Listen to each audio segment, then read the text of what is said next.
sejam bem-vindos ao Emocionalmente Sã, o podcast que fala de saúde e saúde mental de forma descomplicada. E nossa convidada de hoje é Tiale Brizolara. Bem-vinda, Tiale. Veio de longe, Obrigada gente. por aceitar nosso convite, a minha conterrânea. Bahia. Eu tenho um pezinho da Bahia também, tá? Uma mistura aqui, mas a Bahia prevalece, né, amiga? Certeza? Sua avó? Seu avô?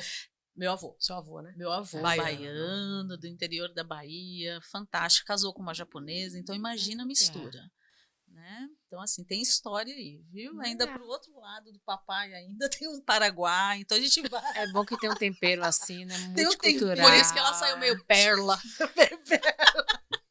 É isso, né, amiga? Bora lá, conta aí um pouquinho, vamos lá. Pri, do currículo da nossa convidada, que sensacional. Vamos falar, sensacional o currículo da Tiale, né?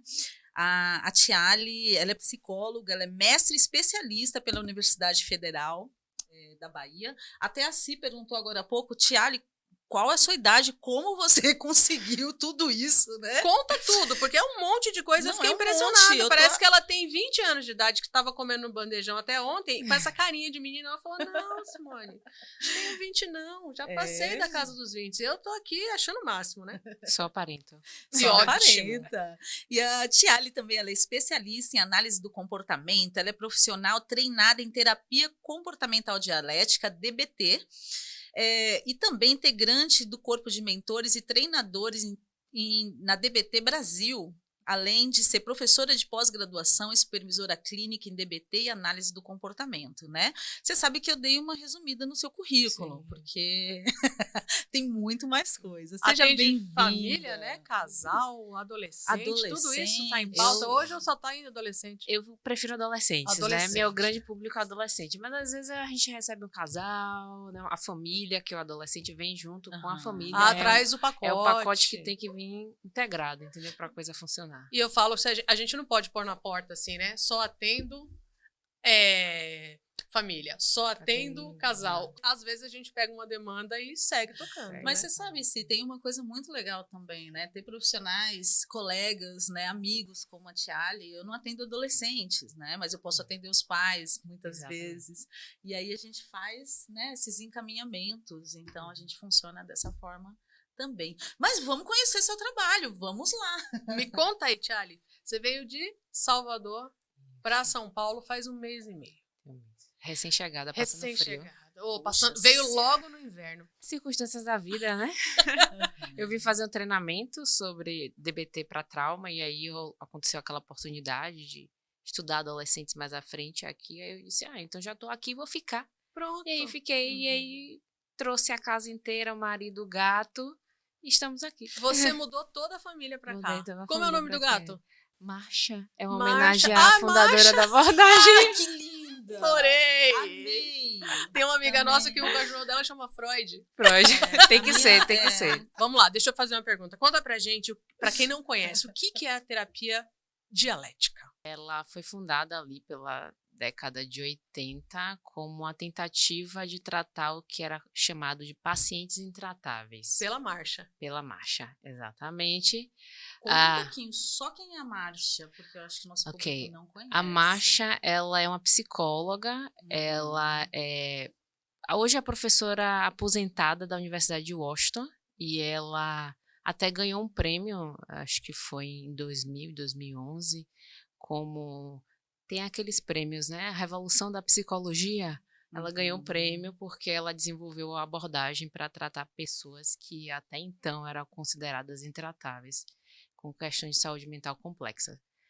E aí ela começa a desenvolver lá na década de 80, porque não tinha nada a ser oferecido para esse público, né? Eram pessoas que entravam no serviço de saúde mental dos Estados Unidos e... a gente tinha um prognóstico ruim, né? Seriam pessoas que não teriam uma qualidade de vida, que eram muito comprometidas, tinham muitos transtornos comórbidos. Então, seriam pessoas que eram limitadas pela ciência da época. Pela ciência. Não tinha nada até então que pudesse ajudar essas pessoas a levarem uma vida, sei lá, autossuficiente ou mais regulada emocionalmente. Exatamente, não existia nada. E aí ela começa a saga dela, Primeiro ela começa na terapia comportamental, e tentar aplicar a terapia comportamental para esse público, que não funciona muito bem. Depois ela vai para as abordagens mais humanistas, aí ela vai em Carl Rogers, e aí ela também tenta as humanistas que não funcionam muito bem, e aí ela tem a ideia de juntar as duas coisas. A comportamental com aquelas perspectivas mais humanistas, né, que é o que a gente chama da parte da aceitação. E aí a dialética do nome é exatamente por isso, né, porque a dialética envolve a tese e a antitese. Então a tese, digamos assim, são as estratégias de aceitação, que mesclam uma abordagem empática, de validação e acolhimento, ao mesmo tempo que a gente tenta favorecer modificações de comportamento para que as pessoas consigam construir uma vida que tenha sentido, que tenha propósito, uma vida que elas experimentam como válida de ser vivida. E a dialética junta as duas coisas. Que bacana. E recente, né? Dos anos 80 para cá, se a gente for pensar, né, em atualização, formações de psicólogos, é muito recente essa abordagem. Tanto que ainda muitos profissionais ainda não conhecem a respeito da DBT. Né? Agora que está sendo mais divulgada, a DBT vem sendo mais falada, vem sendo mais estudada também. Eu tenho uma pergunta, né? Porque pelas coisas que eu já li sobre a Marsha, mas ela se baseia também na própria história de vida dela. É isso? Exatamente. A Marsha, ela foi um paciente intratável, considerada, teve várias internações psiquiátricas. Ali na década de 60, não se entendia muito bem o que era o transtorno, né? O transtorno de personalidade borderline. Ela fez eletroconvulsoterapia, que antigamente era eletrochoque, né? Passou por clínicas, ficou internada durante 2 anos. E aí, nesse processo de sofrimento, que ela não entendia o que acontecia com ela, ela teve vários contatos com profissionais de saúde mental que diziam que não sabiam o que fazer para ajudá-la. E aí ela faz um determinado momento nessa espiral de sofrimento, um compromisso com ela mesma de que ela vai sair do inferno e levar o máximo de pessoas com ela. E aí ela começa a desenvolver a abordagem por isso. E ela volta pensando que ela vai fazer psicologia. No início era a psiquiatria propriamente, depois ela vai para a psicologia para poder ajudar essas pessoas, né? Então tem essa história pessoal dela, que ela compartilhou numa biografia que é publicada, né? Onde ela conta todo o percalço dela, desde criança, como foi desenvolvido o transtorno de personalidade borderline no padrão de comportamento dela e como isso culminou em vários comportamentos de risco à vida muito severos que ela tinha, que gerou várias internações psiquiátricas. E como isso imprime a personalidade dela com a história na atmosfera do tratamento em dialética. Agora, uma dúvida para quem não acompanha tanto ou não conhece tanto, o tratamento, né, essa abordagem da dialética só para transtornos graves como o borderline, por exemplo? Ela ficou conhecida porque a Marsha tentava tratar os intratáveis, e os intratáveis eram pessoas que tinham comportamentos de risco à vida, digamos assim, são pessoas que são muito sensíveis emocionalmente e agem no calor da emoção, impulsivas, e quando você chega no sistema de saúde americano, né, eles pedem para você dar um diagnóstico para ter financiamento de pesquisa, e o transtorno que mais parecia era o borderline. Mas hoje a gente já tem evidências científicas da terapia comportamental dialética para vários públicos, né? Adolescentes, por exemplo, pessoas com transtorno alimentar, pessoas com transtorno de uso de substância, especialmente esses transtornos que estão relacionados à incapacidade de regular suas próprias emoções e esse comportamento mais impulsivo, né, de agir no calor das emoções, do bateu, levou, de ser reativo, que gera problemas ao longo da vida, porque a pessoa vai tendo problemas na área de relacionamento, né? Falta habilidade. Falta habilidades, né? Você se relacionar com a pessoa, às vezes, que é muito emotiva e parece que o humor é uma montanha russa, né? Você acorda de manhã com a pessoa feliz, no meio da tarde a pessoa está triste, muito triste, no meio da noite a pessoa está muito ansiosa, e aquela montanha russa, e aí isso interfere também nos relacionamentos, na vida laboral, acadêmica das pessoas, e vai isso gerando impacta, só, né, todo E a gente o falando ambiente. do bateu, levou, me lembrei do TEI, né? Do transtorno explosivo intermitente. Essa abordagem também é aplicada para as pessoas com esse transtorno explosivo intermitente? Olha, as evidências majoritariamente estão relacionadas a transtorno de personalidade borderline, uso de substâncias que têm um componente da desregulação emocional. Eu confesso que eu nunca vi um estudo com TEI, mas nós tratamos o próprio borderline, ele tem muitas vezes como critério diagnóstico uma raiva intensa e um comportamento explosivo. Interessante também, Thialy, todo o seu conhecimento, explicar um pouco o que é o transtorno de personalidade borderline. Esse é um ponto muito importante, nefrálgico da abordagem, assim. Não é só para borderline e é a terapia padrão ouro ou a mais eficaz para esse transtorno. Hoje a gente sabe muito mais do que na década passada. É um transtorno que está tendo muita produção de pesquisa na última década, mas até então não tinha muito.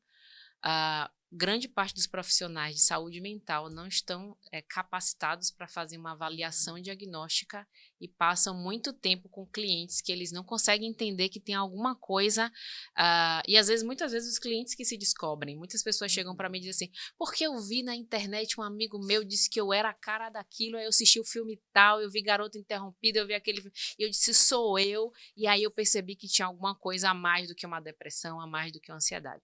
Basicamente, transtorno de personalidade borderline tem 9 critérios diagnósticos. Para você ter o diagnóstico, você precisa de 5. Basicamente, um padrão geral da pessoa é uma instabilidade emocional, então essa sensação de montanha-russa. Essas oscilações. Grandes oscilações, são pessoas impulsivas, então elas têm geralmente um comportamento impulsivo em alguma área da vida, como comer compulsivamente, ou gastar muito dinheiro, ou ter sexo, coisas que são mais abuso de substâncias. Tudo é muito, né? É tudo muito, elas são muito intensas.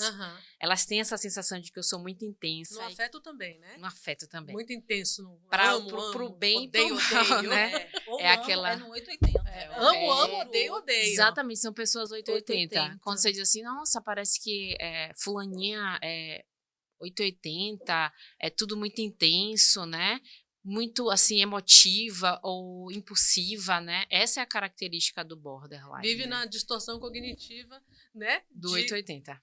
880. Exatamente. E, além disso, elas podem ter, né, instabilidade de imagem, né? Ter uma dificuldade de quem eu sou, o que eu gosto, que a gente chama de self-vazio, né? São pessoas que não conseguem se entender. E uma instabilidade de imagem também de se perceber de uma forma negativa, né? De olhar-se como uma pessoa que não é capaz de ser amada ou gostada, né? E ter, digamos assim, relacionamentos interpessoais muito caóticos, né? Uma das características do border principal é o medo irreal ou imaginário de ser abandonada.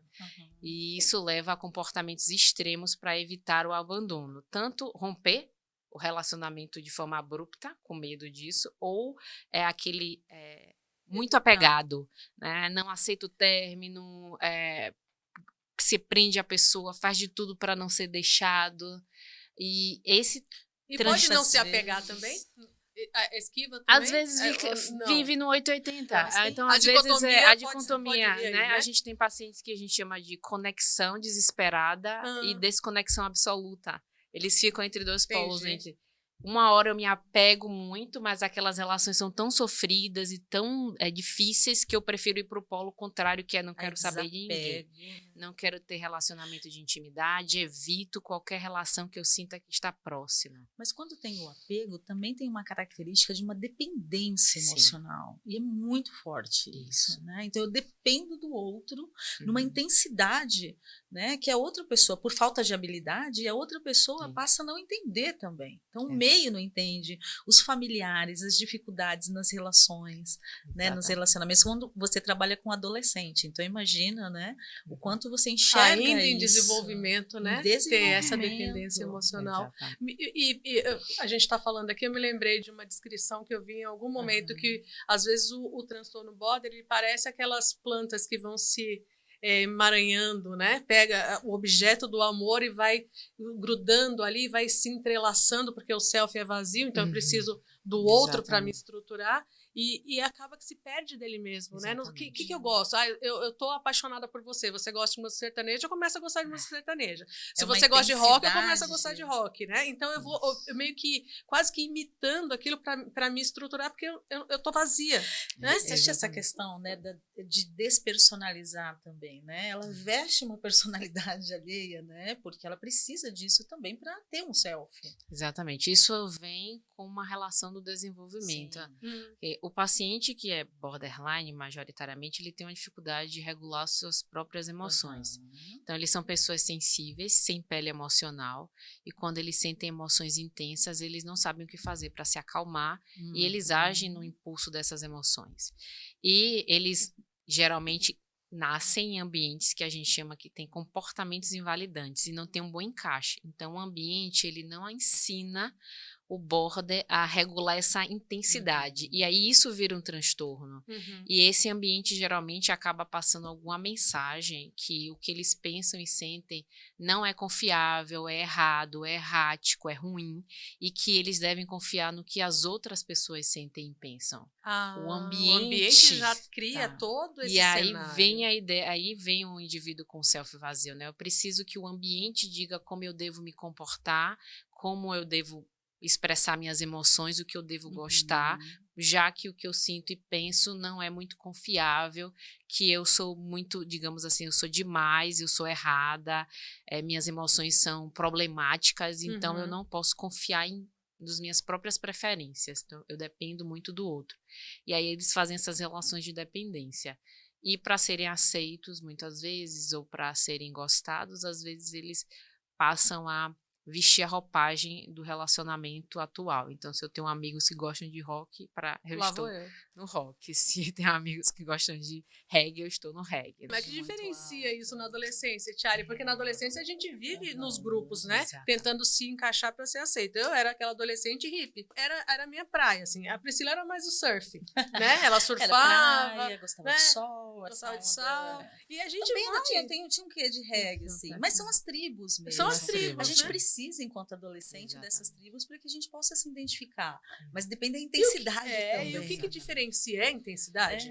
Digamos que o comportamento borderline, ele se diferencia da frequência e intensidade, né? Certo. Na adolescência natural, a gente dá muita importância à opinião dos outros, a gente está desenvolvendo a nossa personalidade, as nossas relações sociais, a gente está saindo do nosso ambiente familiar mais restrito. Então, os adolescentes, eles estão tentando desenvolver a sua identidade, então é natural, eles também estão em processo de desenvolvimento de self.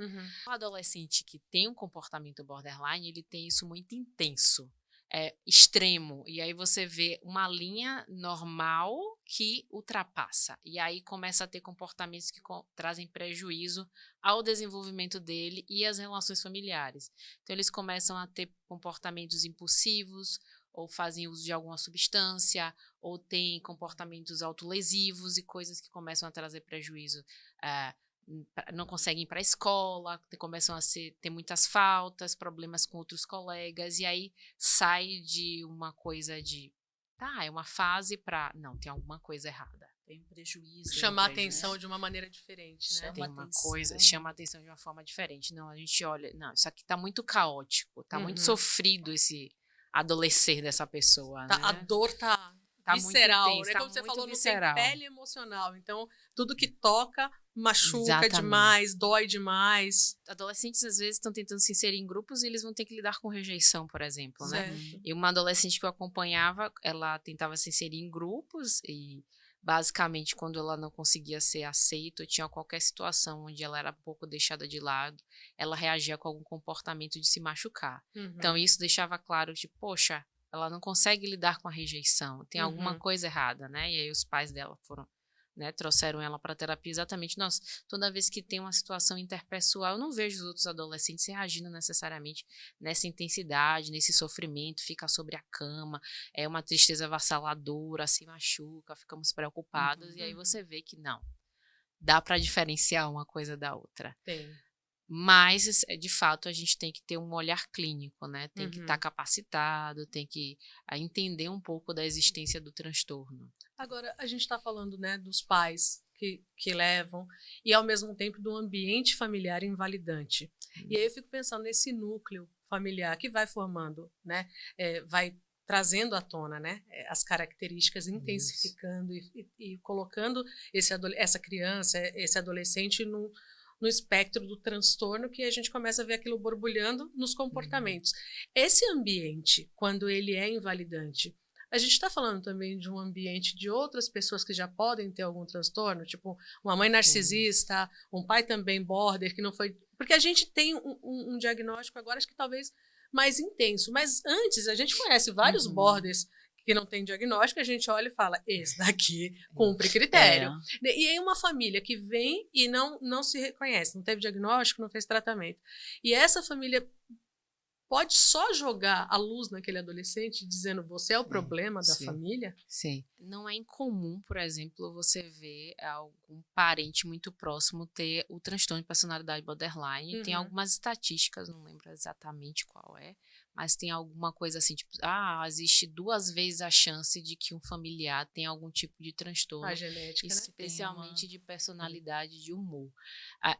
E, ao mesmo tempo, não necessariamente, né? A gente sabe que são famílias que têm uma dificuldade de lidar com emoções.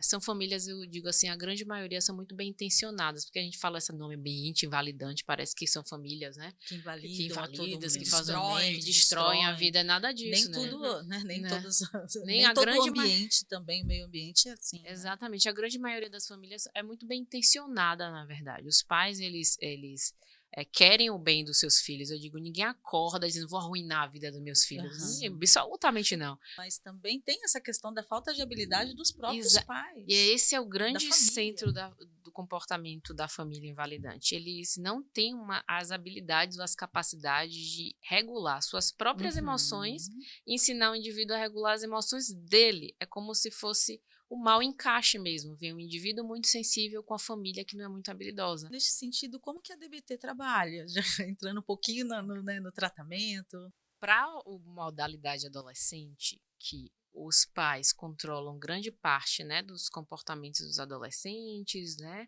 a gente tem um modelo só para eles. Isso envolve fazer a terapia individual dentro do formato da DBT, um treino de habilidades onde as famílias, junto com os adolescentes, é um treino multifamiliar, então vai os pais e o adolescente, uma sessão semanal, aprender habilidades para regular as emoções, tolerar emoções difíceis, melhorar o relacionamento interpessoal e aumentar a capacidade de ter atenção, consciência plena, que é o mindfulness que a gente chama hoje em dia. Eu sou a pior aluna de mindfulness, mas eu estou...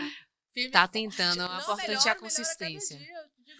É treino. É treino, porque é difícil mesmo você parar e olhar para você, né? Exatamente. E o presente, trazer para o presente as emoções, os pensamentos. E você tá falando de desencaixe, então o que eu tô ouvindo, assim, né, é que na abordagem da terapia comportamental dialética, o que é quase ensinar uma língua comum entre esse adolescente e esse pai, porque eles não falam a mesma língua. Um é sensível, o outro não sabe lidar. É como, pronto, tem uma língua aqui chamada terapia comportamental dialética. A gente vai ensinar essa linguagem para vocês se comunicarem. É isso? Exatamente. Inclusive, a gente tem uma metáfora, né? Que é como se aquela coisa da Torre de Babel, o adolescente está falando chinês e o pai está falando francês. E eles podem até estar dizendo a mesma coisa, mas eles não conseguem se comunicar. Né? E aí, eles não conseguem compreender as emoções uns dos outros, não conseguem, muitas vezes, terem soluções de problema colaborativos, não conseguem ajudar o outro quando está intensamente, né, sofrendo intensamente. Então os pais adolescentes não sabem o que fazer. Meu adolescente está triste sobre a cama, eu não sei como eu vou abordar ele, né, e às vezes se sente frustrado, não sabe regular a sua própria frustração e aborda de uma forma um pouco punitiva, levantando essa cama, sabe o que é trabalhar? Na minha época, essa hora eu já estava acordado, trabalhando, comecei a trabalhar com 13 anos, como se fosse assim, né? Uou! Sensacional! E tem ali um desejo genuíno de ajudar o seu filho. Só que ela não sabe, eles não sabem como fazer. Às vezes não funciona, não sei como lidar, eu vou lidar às vezes da forma que eu aprendi, nem sempre é a mais eficiente. Eu deixo, né? Eu atendi uma pessoa que deixa. Não, deixa assim. Deixa assim, não mexe, a gente já sabe. A gente já desenvolveu uma Deixa habilidade assim. sem habilidade para lidar com isso. Né? Larga aí. Larga, na verdade é porque também é muito exigente, né? Nesses ambientes onde a família não tem habilidade, o paciente também não, geralmente quando chega no consultório já estão exaustos. Exatamente. Tanto o paciente quanto os familiares.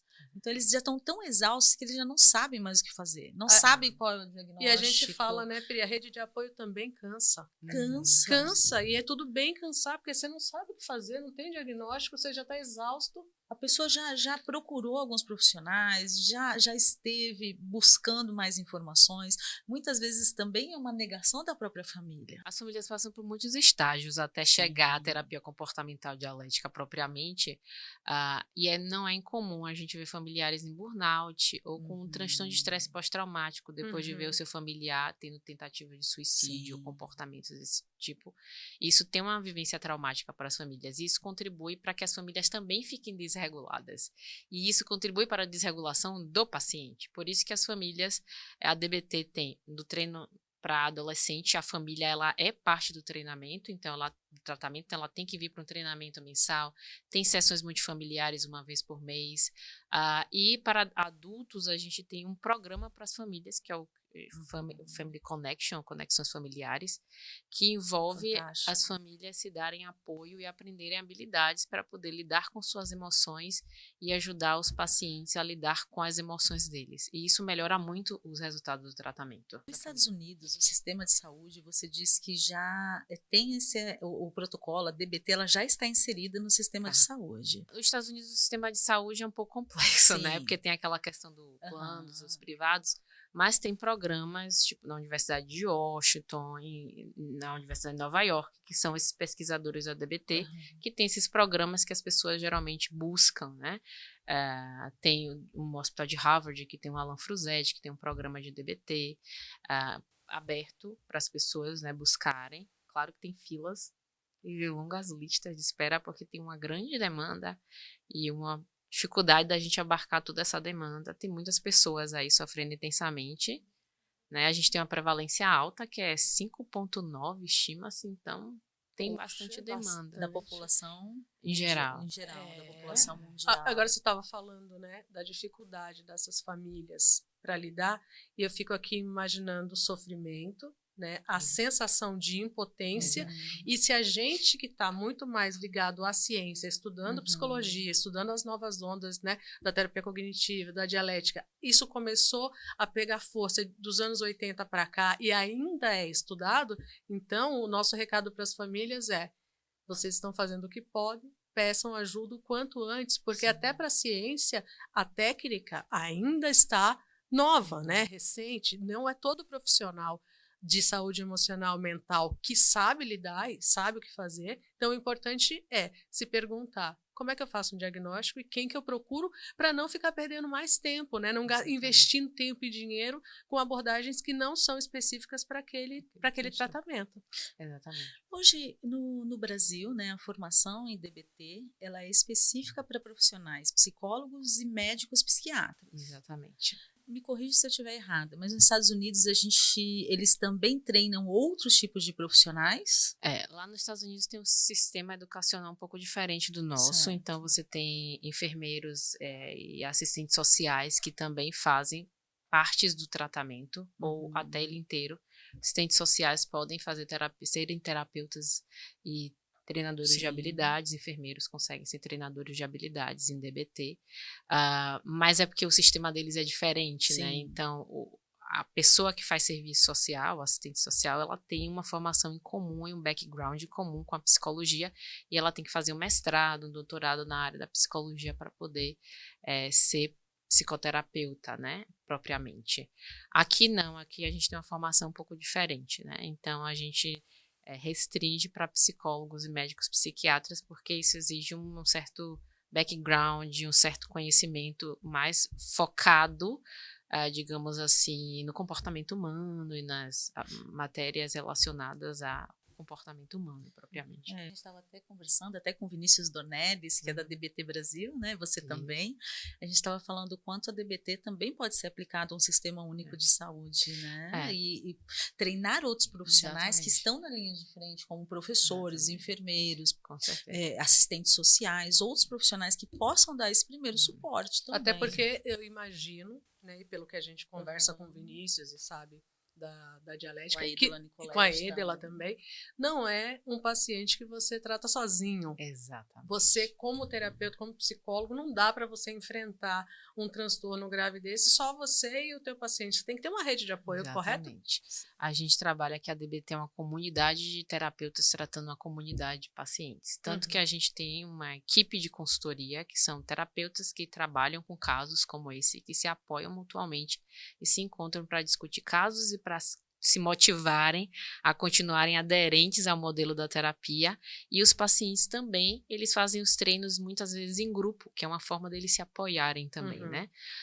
Mas sim, exige, digamos assim, um certo treinamento, né? Um certo esforço maior para poder ofertar esse tipo de terapia. Isso é importante, né? A gente ter equipes que são treinadas. Então, a gente tem médicos psiquiatras que são treinados em DBT, que podem fazer um manejo melhor de crises, né? A gente tem, quando eu era residente, a gente implementou alguns projetos de DBT na unidade e a gente trazia enfermeiros, fazia por exemplo, treinamentos sobre como os técnicos de enfermagem devem manejar os pacientes, sobre como validar um paciente, como favorecer ali um momento de pelo menos um apoio emocional para fazer contenções verbais e não medicamentosas na unidade. E quanto mais, assim, digamos assim, as pessoas sabem e entendem como funciona a DBT, melhor. Então, lá no Hospital das Clínicas da Bahia, a gente tinha terapeuta ocupacional, no grupo de estudo da DBT, enfermeiro, técnico de enfermagem. Quanto mais a gente puder fazer isso, mais apoio a gente vai ter para esse. Tem uma questão, né? Se a família não tem esse treino de habilidades, né? E muitas vezes profissionais que estão dentro dos hospitais também não têm. Se chega um paciente grave, uma tentativa de suicídio, poxa, né? Como que eu lido com isso? Então, assim, também é importante desenvolver essas habilidades, né, no sistema público também, levar isso adiante. A DBT, ela tem essa condição, pelo que eu sei, pelo que vocês compartilham com a gente. Ela casa muito, assim, o funcionamento da abordagem, ela casa muito com o Sistema Único de Saúde. A ideia de trabalhos grupais, né, de equipes juntas, de níveis de tratamento. Até pensar, porque, assim, se você olhar a taxa de internação de pessoas por causa de comportamentos autolesivos, de risco à vida, e a demanda desses pacientes no SUS é muito alta e é muito dinheiro gasto. Por que não investir em uma terapia que possa prevenir internações, né, dentro do Sistema Único de Saúde, uma terapia empiricamente sustentada, né, que tem evidências reais para ajudar as pessoas a melhorarem de vida, né? Então, eu acho que a DBT e o SUS têm tudo a ver e eu acho que isso é um processo dos próximos anos, né, a inserção dessa abordagem dentro do Sistema Único, que ela é uma terapia intensiva, né, são 3 horas, isso fica custoso para os pacientes e para as famílias, apesar de que eu acho que é um investimento, são 3 horas durante 6 meses a 1 ano, e a gente já tem os resultados positivos da pessoa interromper comportamentos autolesivos, comportamentos suicidas, se estabilizar. Então, eu acho que é um investimento, ao mesmo tempo é caro para a pessoa arcar sozinha. E se o Sistema Único puder investir, previne até gastos lá na frente com hospitalizações, que são caríssimas, afastamento de trabalho, né? Enfim, todos os problemas que causa. Perfeito. E fala um pouquinho como é que essa abordagem atua com a questão da prevenção dos comportamentos autolesivos. O que a DBT tem feito de diferente, né, que as outras abordagens não fazem? Ok. Na DBT, a gente entende que o comportamento autolesivo ou comportamento suicida é uma tentativa da pessoa de resolver problemas e lidar com emoções e situações que elas não têm as habilidades ou as capacidades de lidar. O diferencial da DBT é ensinar as pessoas a regular suas emoções e a influir sobre seus estados emocionais de uma forma que elas consigam lidar com situações altamente estressantes na vida, sem necessariamente terem comportamentos que colocam em risco. Então, a gente tem todo um setting de habilidades de tolerância ou sobrevivência à crise e regulação das emoções, que visa substituir comportamentos autolesivos ou suicidas por comportamentos mais habilidosos, que possam trazer uma melhora na qualidade de vida dessas pessoas. E a gente tem intervenções específicas, né? A gente tem protocolos dentro da DBT específicos para endereçar, avaliar e tratar comportamentos suicidas e autolesivos. Né? Você falou do Mindfulness como uma ferramenta, e tem outras ferramentas. Tem outras ferramentas. Que a gente pode treinar até a pessoa ficar com essa habilidade desenvolvida, como aprender a dirigir, por exemplo. Exatamente. Né? Vai lá devagar pensando no que está fazendo e depois de um tempo aquilo vai ficando automático. É isso? O que eu digo. Uma vez aprendido, leva-se para a vida. Exatamente, é o que eu digo. Aprender as habilidades da DBT, tolerar o mal-estar, ou regular suas emoções, é como dirigir. No início é difícil, você tem que decorar milhares de coisas, passar marcha, né? Depois que você aprende, flui naturalmente. E é isso que os pacientes passam, né? Os primeiros meses é meio que estou tentando aprender essas habilidades, como é que eu lido com minhas emoções, e dos meses em diante aquilo já vira parte da vida da pessoa. Então, a gente quase trabalha com um chá de competências: conhecimento, habilidade e atitude para botar aquilo em prática. Exatamente. São as 3 coisas. E literalmente passar a marcha. Gostei. A marcha. Ficou ótimo. Essa já dá para levar para o grupo da DBT. Eu acho também. O pessoal da DBT Brasil, a gente descobriu passar a marcha. Vamos passar a marcha. Agora, que fantástico. A gente já está quase chegando no final, nossa, né? Mas essa conversa passou tá rápido. E a gente tem uma última perguntinha, né? Pois é, essa pergunta. Conta pra gente aí, Tchali, dores e delícias de ser um terapeuta em dialética, direto da Bahia para São Paulo, ou de qualquer lugar do mundo para dialética. Conta pra gente dores e delícias dessa escolha tua de abordagem. As delícias é receber o carinho dos pacientes e ver eles vivendo vidas significativas, né? Eu estava sentada no sofá esperando para começar o podcast, e aí estava falando com um paciente meu adolescente que está na faculdade hoje, né?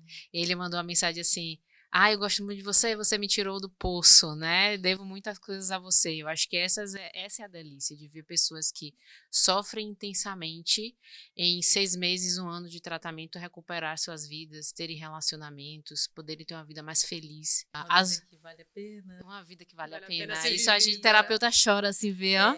Ai, quando eu vou pra formatura de paciente, assim, fico emocionada. Não vejo tem paciente, como, a gente se emociona. Eu não tenho, eu vejo paciente sendo mãe, assim, Tchali, eu não conseguia ter um relacionamento, hoje eu tô tendo um bebê, e a gente recebe as fotos. Essas são as delícias. São os casos que a gente fica até com o coração quentinho, fica né, quentinho. Aí você diz assim, vale a pena, né? Assim, é um senso de propósito ser um terapeuta DBT quando você vê esses resultados, né? E as dores? As dores... Nem tudo são flores. Nem tudo são flores. As dores às vezes a gente tem que descer no inferno junto com o paciente. Ou seja, ele sofre intensamente, ele tem emoções intensas, e isso vai reverberar na terapia, na relação com o terapeuta, de a gente, às vezes, ter que lidar em situações de crise, situações de alta emocionalidade dos pacientes, orientar, persuadi-los a usar habilidades em situações de crise, orientar as famílias, né? Então, basicamente, a gente vai lá no inferno juntinho com eles para ajudar eles a saírem. Então, essas são as dores. Mas, no fundo, sempre vale a pena. E no final, esse inferno também pode ser de madrugada, no final de semana que você está com a tua família. Exatamente. Por isso que não dá para atender sozinho, né? Vai que você está de férias, vai que você está viajando e não consegue atender. Exatamente. Como que faz com um paciente em crise? Geralmente, a gente, quando sai de férias, alguém da nossa equipe assume nossos pacientes e os contatos de emergência. Porque são a equipe de consultoria. São as equipes. A gente se divide. Então, assim, se eu saio de férias, eu passo meus casos, meus colegas têm as formulações dos pacientes, eles sabem quem são. E aí, se o paciente tiver uma crise, precisar acionar ele pelo telefonema, ele sabe como agir, quais são os principais problemas que o paciente tem, ele conhece o paciente. E quando eu saio, eu digo assim, a terapia DBT não tira férias, quem tira férias é o terapeuta. Então, o paciente tem que ficar com alguém ou ter algum terapeuta de referência se ele precisar. E como é que faz para não ter burnout terapêutico? É a equipe. A equipe é o grupo que você toda semana você se junta, compartilha, se acolhe, aí a gente consegue se manter saudável. Às vezes dá um puxão de orelha no outro, você precisa se cuidar mais, fazer mais atividade física, olha, precisa trabalhar seus limites pessoais, você está muito cansada e tal, e a gente vai se apoiando mutuamente. Tialy, não tem como não se apaixonar pela DBT. É apaixonante mesmo, né? Eu ainda não me aprofundei na DBT, mas eu acho que vai ser serão nossos próximos passos. O Juliano, né? Meu marido está aqui na escuta, ele vive dizendo, olha lá, próxima formação. Ele vive me dizendo isso. Toda vez que eu falo, não vou estudar DBT não, profundo, o que eu sei tá bom. Eu cheguei com o livro do Vinícius desse tamanho em casa, e ele foi, é a próxima. E eu tô assim, lá. Você sabe que eu já coloquei, né? Eu já digo assim, próxima formação ano que vem já é DBT. E vamos de mãos dadas. É isso que ela faz comigo, tá vendo? Começa a ter ideia pipoquinha e sai me arrastando. Eu falo, Priscila, me deixa. Pronto, a gente se encontra na próxima formação aí, ó. Eu fiz várias aulas com o Vini e com a Brisa. Acho que é a única aula que eu vi com a Brisa, eu fiquei assim, também. Eu saí da aula dela assim. E o Vinícius já tinha visto várias aulas dele, já estava, né, apaixonada pela abordagem, convencida de que era sensacional. Aí eu falei, mas também eu conheço o Vinícius, já tenho admiração por ele, conheço a Marcela. Eu falei, tudo bem. Aí quando eu vi a aula da Brisa, eu falei, nossa. É fantástico. Eu já vi a Ida falando tantas vezes de dialética. Mas olha, esse papo, né? Acho que a gente ficaria aqui por muito mais horas. Por mim, eu ficava mais 3 horas. Ô, Fê, traz nosso presente para a nossa convidada. Para a nossa convidada. Que gentileza. Nem vou falar nada pra vocês, que a Fernanda hoje tá vestida de sexta-feira, toda bonitona. Vem aqui, Fê, pra gente mostrar. Vem aqui, Fê. Tá preparada. Ela não gosta muito de aparecer, a gente adora mostrar ela. Ó lá, olha a roupa de sexta-feira. Muita pele, a mostra. Tialy, é o nosso presente pra você. Espero que você goste. Agradecimento por você ter vindo aqui, investido o teu tempo com a gente. É pra você levar embora pra casa. E não esquecer de nós. Eu confesso, quando eu cheguei aqui, eu olhei essa caneca e disse, tô com inveja, quero roubar. Pronto. Aí vocês já pode levar. Obrigada, nem precisou, é tua. Obrigada. E a gente vai se encontrar pelas ruas da dialética da vida, né? Com certeza. A gente, na próxima formação de vocês, os maridos ficam tudo pistola. Mais um treinamento. Eu sei como eles também ficam. O meu fica mas de novo, Tialy, mais um curso de calma. Esse é o penúltimo. Uma emenda. É o último. E sempre tem mais um. Então, obrigada. Qualquer coisa que você precisar de São Paulo, dica de nós, estamos por aqui também. Seja bem-vinda. Bem-vindo e acolhido por todos nós. Com certeza. A cidade foi muito acolhedora. Muito obrigada, viu, linda? Obrigada, querida. Obrigadão. Até a próxima. Até a próxima, gente. Então, esse foi o nosso bate-papo com a Tialy, que eu vivi achando que era Brizola, ela já me explicou que de Brizola ela só tem a metade do nome, é Brizolara. E a gente falou hoje sobre terapia cognitiva, comportamental, dialética do comportamento, né? Então, Pri, qual é o teu recado pro pessoal de casa? Gente, pessoal, vamos lá, né? Em breve estaremos aqui com mais convidados falando sobre DBT. Hoje não percam esse episódio com a Tialy e curtam a gente e acompanhem nas redes sociais. E compartilhe também através do @emocionalmentesã. Então, beijo, pessoal. Até a próxima. Até a próxima.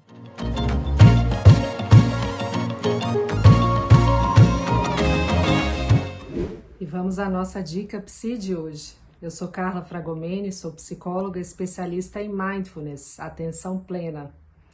E eu gostaria de lembrar você hoje que você tem um verdadeiro oásis de um momento delicioso só para você todos os dias, que é o tomar banho. Eu te convido a tomar banho com plena atenção. Quando for tomar banho, separe coisas cheirosas para você, cheiros que te agradam, produtos que sejam especiais, tá? Um sabonete novo, um shampoo cheiroso, e esteja de fato presente nesse banho. Muitas vezes nós tomamos banho no piloto automático, como tantas outras coisas que nós fazemos, e não estamos de fato desfrutando. Eu te convido agora a desfrutar de fato desse banho. Já faça desse momento o seu ritual, o ritual onde você está ali para se cuidar e você separou esse tempo para você, para o seu prazer e para o seu bem-estar, tomando consciência de quão especial é esse momento do banho e fazer disso realmente um momento delicioso para você, onde ali você se recarrega, onde ali você cuida de fato de você, mesmo que seja um banho curto ou que não tenha tanto tempo. Na hora que você entrar para o banho, sinta de fato a temperatura da água, a água escorrendo pelo corpo, sentindo o sabonete, a textura do sabonete, da espuma, os cremes, quando for passar cremes no corpo, quais são os cheiros, como você sente ali sua pele agradecendo por esse cuidado, separando de fato esse momento.